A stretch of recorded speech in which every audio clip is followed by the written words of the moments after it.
like I've touched on horror. I touched on horror in Death Proof. It's more about deconstructionist horror, all right? And I actually think, frankly, to tell you the truth, when it comes to horror, Hateful Eight is about as close as I've actually come, you know? I mean, there is a real horror movie dread, I think, that hangs in the movie, which is probably about as close as I'm ever going to come to that type of dread, you know, that you get maybe in The Exorcist or something. I don't really think straight on horror, as much as I love it, that I'm right for it. I think it would make me, I wouldn't want to do one of the comedy horror films, and I think that would be my tendency at a certain point. But also at the same time, I think sitting on my sense of humor would be cutting off one of the better parts of myself. Right. Yeah. So that might be half-speed Quentin to some degree or another. You know, I look at The Exorcist and I would really love to be able to do that, but I don't think I'm the right person to do it. I think there's other people who can kind of pick that one tone of dread and play it, string it out all the way through. When it comes to genres, there's other genres I could see doing. Like a 30s gangster kind of thing, like I just mentioned, all right, is something I could see doing with Tommy guns and stuff. I could see that. That would be awesome. Yeah, that could be really cool. I could see that. I do like the idea of maybe doing a moonshining movie someday. I think that's a very interesting subgenre, and I kind of lived through that a little bit for a period of time when I was in Tennessee when I was a kid. So I know a teeny tiny bit about it.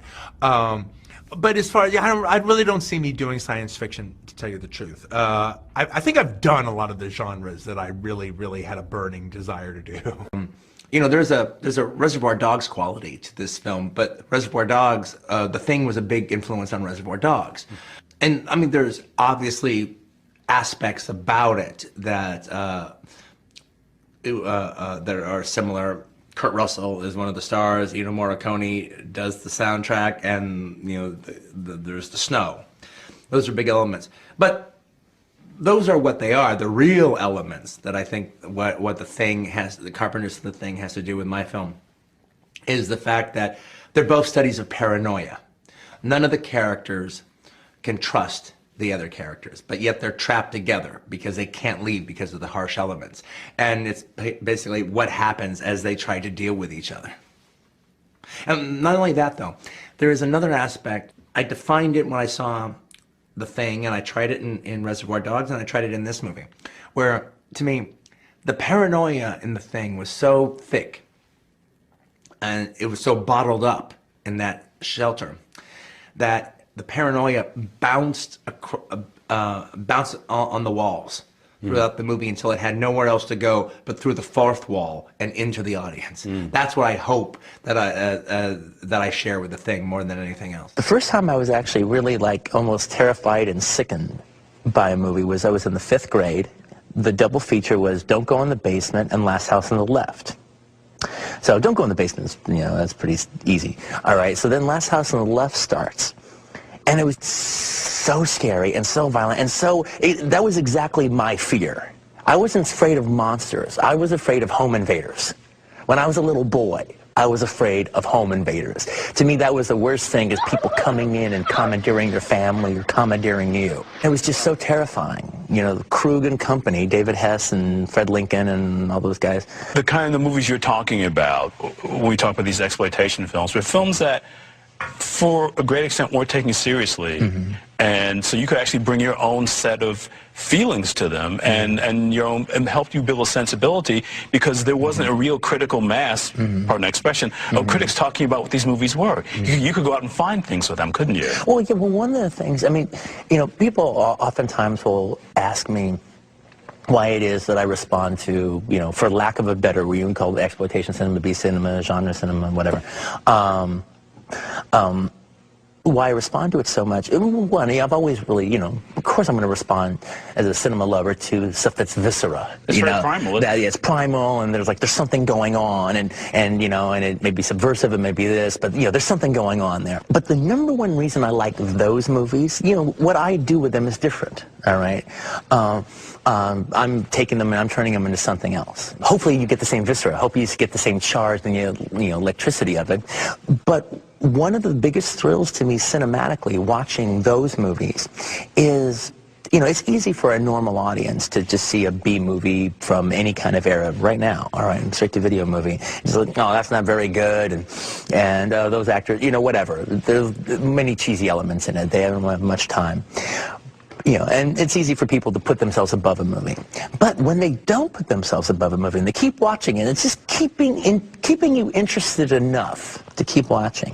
When all of a sudden you actually click into the movie. When all of a sudden care about the movie. You actually care about what happens. You want to know what happens. And these characters actually mean something to you. When, in this crazy, weird, sleazy little exploitation movie, when did you start caring? And the fact that now you care and now you're invested, that's one of my favorite things that can happen in cinema. And especially when people get connected to a movie that they would, by all rights think that they're superior to. With me going to see them, I actually literally was in the later part of elementary school going on to junior high. And there weren't other kids doing that a whole lot. All right, going to see those movies. They were seeing the bigger movies. So I'm literally I have no one to share it with. And I didn't have any friends other than the other people in the theater. So it's always, it's just it was just all compounded in me. And there was, if I ever met anybody, even, at some weird film festival, weird screening, another film geek, I didn't know any film geeks when I was a kid. I was it. So whenever I'd meet some film geek at some event, I couldn't believe I hung on to that person. We talked for 3 hours.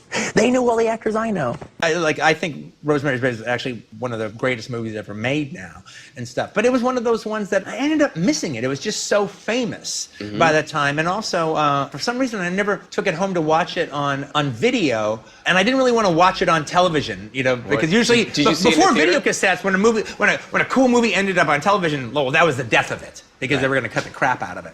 So I never wanted to watch it then. I just saw little sections of it. But there's an interesting thing about Rosemary's Baby is in Polanski's autobiography, he didn't want anything supernatural to happen during the course of the movie, because he wanted Rosemary to be an unreliable narrator. He wanted you to feel that she could just be crazy. Nothing supernatural happens for the entire course of the movie. She could just be paranoid. She could be suffering from some weird pregnancy delusions. All of her fears of the neighbors and the things that they're doing, all of it is absolutely circumstantial evidence. She could just be a paranoid freak.